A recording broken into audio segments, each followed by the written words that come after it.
स्वराज सिर्फ चुनाव लड़ने का जरिया नहीं है। मैं अक्सर कहता हूं कि चुनाव लड़ना सिर्फ राजनीति नहीं है। राजनीति का डेफिनेशन चुनाव लड़ना नहीं है। राजनीति का एक महत्वपूर्ण अंग है चुनाव लड़ना, वो भी जरूरी है, बहुत ताकत से लड़ा भी जाएगा, जीतने का प्रयास भी होगा, लेकिन राजनीति सिर्फ चुनाव नहीं है। आजादी से पहले हम लोग देश में जितने भी बड़े लीडर्स की बात करते हैं, ज्यादातर लीडर ऐसे हैं जो न कभी एमपी बने ना एमएलए बने।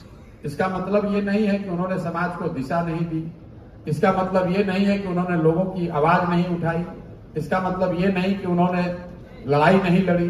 तो राजनीति सिर्फ एमएलए एमपी बनना नहीं है, राजनीति लोगों की आवाज बनना भी है। राजनीति जो दबा कुचला है उसके साथ खड़ा होना भी है, जो अन्याय कर रहा है, अन्याय जिसके साथ हो रहा है उसके साथ खड़े होने की बात है। तो जन स्वराज के लिए सब कुछ चुनाव नहीं है। मैं आपको अपने अनुभव से कह रहा हूं, ज्यादातर आदमी यहाँ बैठा हुआ यही कह रहा होगा, तो कह न रहे हैं, देखिएगा ना, सब तो चुनावे पर खेल है, इनको क्या है, तो बढ़िया बढ़िया बोल रहे हैं। लेकिन मैं आपको अपने अनुभव से बोल रहा हूं, आप में से ज्यादातर लोग चुनाव लड़े जीते हारे नहीं होंगे। हम लोगों ने 10 जगह चुनाव लड़के जीतकर देखा है और ये अनुभव हुआ कि नहीं, इससे समाज का बहुत व्यापक सुधार नहीं हो सकता है। आप चुनाव जीत सकते हैं, सरकार बना सकते हैं, कुछ स्तर पर अगर लोग आपकी बात माने तो पॉलिसी में सुधार भी कर सकते हैं, लेकिन समाज में उससे व्यापक आमूलचूल परिवर्तन नहीं ला सकते हैं।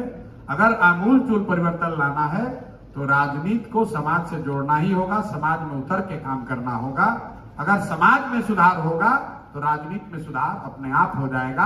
अदर वे राउंड की गारंटी नहीं है। राजनीति सुधर जाए तो समाज सुधरेगा, इसकी गारंटी नहीं है, लेकिन अगर समाज में सुधार होगा तो राजनीति, अच्छी राजनीति की जा सकती है। जन स्वराज उसी दिशा में प्रयास है।